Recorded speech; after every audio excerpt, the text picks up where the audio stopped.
JTV Telugu news ప్రేక్షకులకు స్వాగతం సుస్వాగతం. నేటి ముఖ్యాంశాలు. నెల్లూరు జిల్లా కావలి పట్టణంలోని పలు ప్రభుత్వ కార్యాలయాలు మంగళవారం ఓ ప్రత్యేకతను సంతరించుకున్నాయి. పట్టణంలోని తహసీల్దార్ కార్యాలయము, ఎంపీడీఓ కార్యాలయము, సబ్ రిజిస్టర్ కార్యాలయము, నీటిపారుదల శాఖ తదితర కార్యాలయాలకు అధికారులు లైటింగ్ వేయించారు.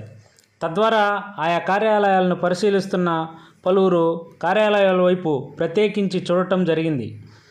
గతంలో ఎన్నడూ లేని విధంగా ఈ కార్యాలయాలకు ఈ నూతన ఒరవడి వచ్చిందని గమనిస్తూ వారు చర్చించుకుంటున్నారు. విషయం గమనిస్తే రాష్ట్రంలో నూతనంగా ప్రభుత్వం చేపడుతున్న నారా చంద్రబాబు నాయుడు ముఖ్యమంత్రి పదవిని చేపడుతున్న సందర్భంగా ఒక సమాచారాన్ని అధికారులకు పంపించడం జరిగింది. ప్రభుత్వ కార్యాలయాలకు లైటింగ్ వేయాలని వారికి సంకేతాలు ఇచ్చి ఉన్నారు.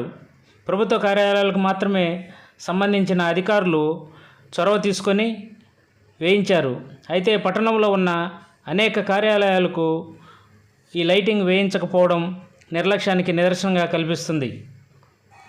గతంలో ఎన్నడూ లైటింగ్ వేసిన విధానం లేకపోయినప్పటికీ చంద్రబాబు నాయుడు ఈసారి ముఖ్యమంత్రి కాబోతున్న సందర్భంగా ప్రత్యేకించి ప్రభుత్వ కార్యాలయాలకు లైటింగ్ వేయాల్సిందిగా ఆదేశించారు. ఈ ఆదేశాలను కొంతమంది అధికారులు పాటించి లైటింగ్ వేశారు. కొంతమంది పాటించకుండా నిర్లక్ష్యంగా వదిలేసినట్లుగా కనిపిస్తూ ఉంది.